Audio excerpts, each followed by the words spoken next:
Yan, sinundan natin yung ano, yung parang submarino na fast craft din. Fast craft ba siya? O parang fast craft nga, no? Ayos, ganda dito. Ay, di ba? Oh, yun yung tinutukoy ko na kahit ulan, nag-orosahin ko tayo dito. Pagka ulan ka lang, gala ako. Walang makapigil. Dapat kasi nung kahapon pa, no, pagkarating, pagkagising, dapat direktang ano eh, direktang Guimaras. Pero ang nangyari, dahil napakalakas ang ulan, so sayang ang ano, araw. Sabi ko, sakay na nga tayo dito ng ano, ng bangka, patawid ng Guimaras. Sayang kasi, ang gusto ko sana pumunta ng Guimaras na may araw sana, ayoko nung may ulan, gawa nung meron tayong drone. Ang purpose kasi na ako yung babalik ng Iloilo, para makapunta ng Guimaras, tapos makapagkuha ako ng ano, mga aerial shots, mga drone shots. Di ba? Ganda nun eh. Ganda ng ano, Guimaras. Tapos ngayon, hindi natin siya makuha ng drone shots gawa ng umaulan. Kasi yung drone shot, yung drone na nabili ho natin ay ano na siya, gumurahin na siya. Ibig sabihin, siya yung parang pinaka cheapest or pinaka mababa ang ano no, kanyang specs, or ibig sabihin na pinakamaliit na features na meron siya. Hindi siya waterproof. Kaya kahit kunting ambon lang, talagang mataas ang chance na pwede siyang masira. Kaya welcome Guimaras. Yun o.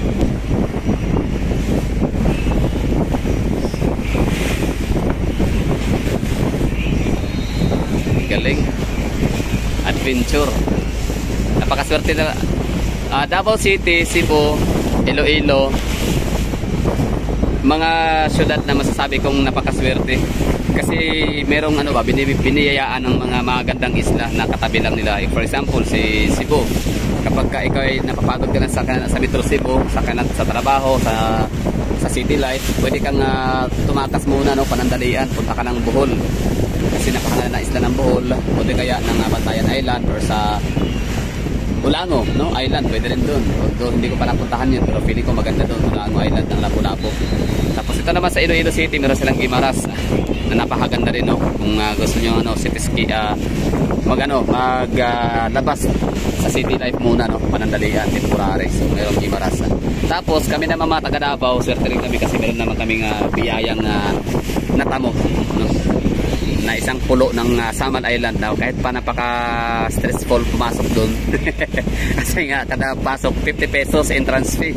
Ibig sabihin na environmental fee na hindi naman talaga natin mawari kung saan pupunta, gawa nung wala namang bakas ng ganda ang ano, Samal Island na mga kalsada, mga pasilidad, linis, di ba? Hindi ganun kalinis para masabi natin worth it yung 50 pesos na binabayad natin kada daong natin, kada baba, kada apak sa lupa nila sa isla.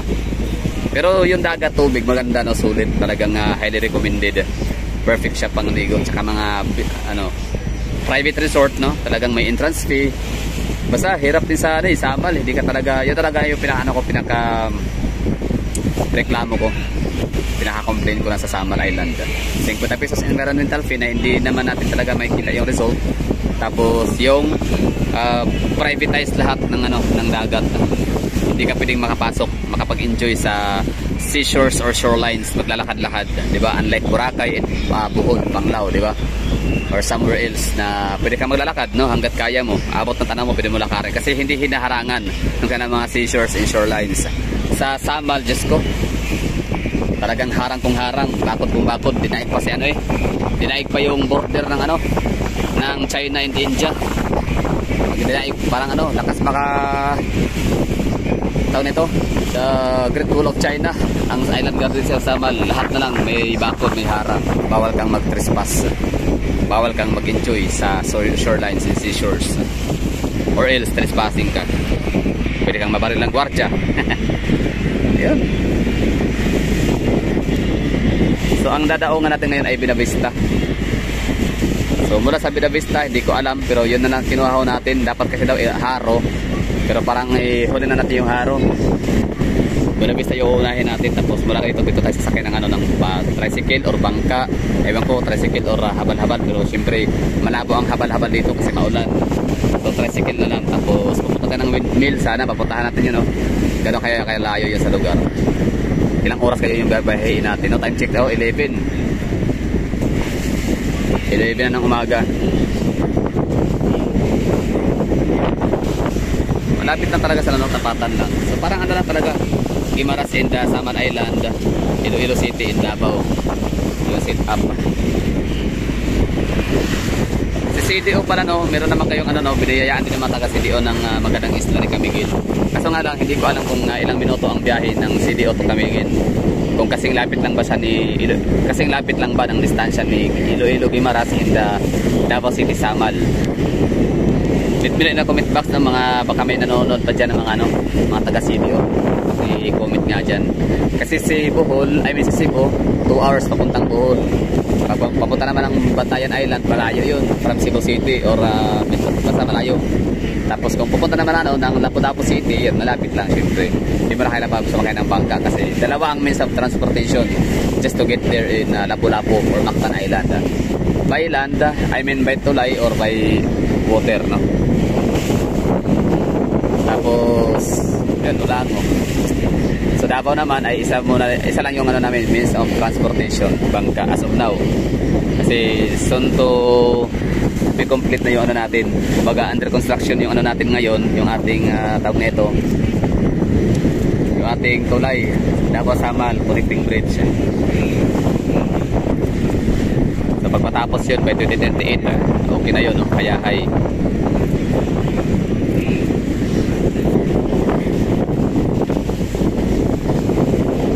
yes, isla ng Guimaras. Tahanan na ng mga masasarap na mangga.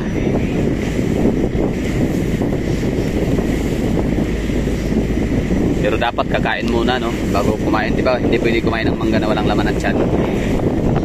Ganda ng mga view. Kaso nga talaga hindi tayo makapapalipad ng drone kasi maulan. Hindi waterproof yung natin, drone.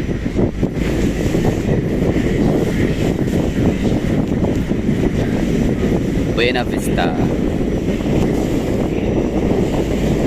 Zoomin natin. Yan.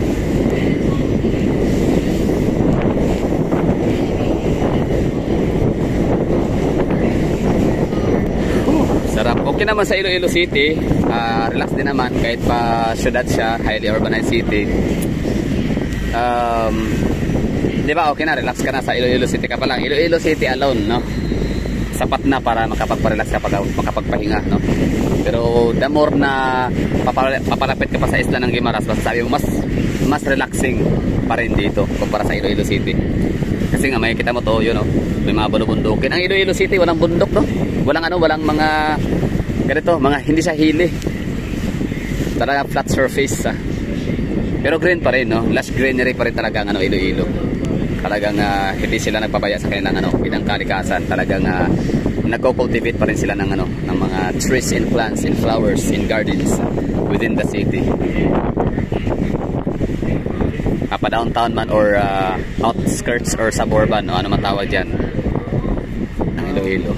Buena Vista.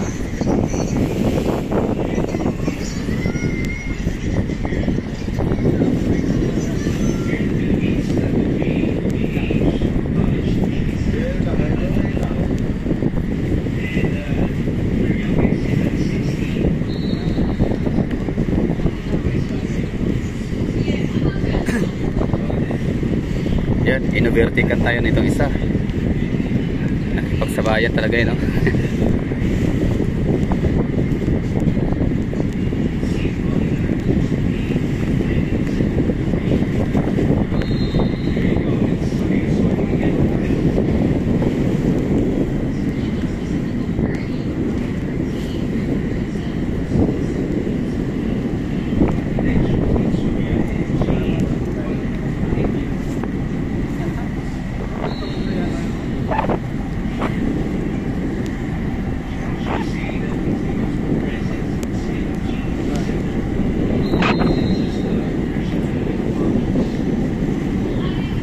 Nice one. Ganda ng port nila, oh. Buena Vista. Linis, no? Parang pwede ka nang tumalon dito para maligo. Pwede na.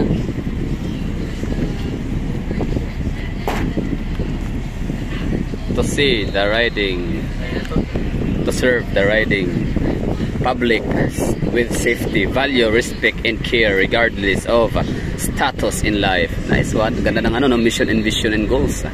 Sana ganun lagi, no? patas-patas pa lahat dito. Mahirap, mayaman, walang pinipiling status, social status or status in life. Alright, welcome. Yan, may tricycle na.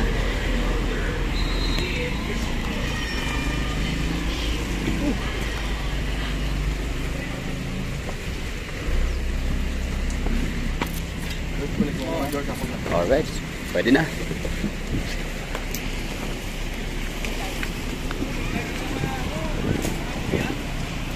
Okay, thank you for watching. Welcome to Buena Vista, Guimaras.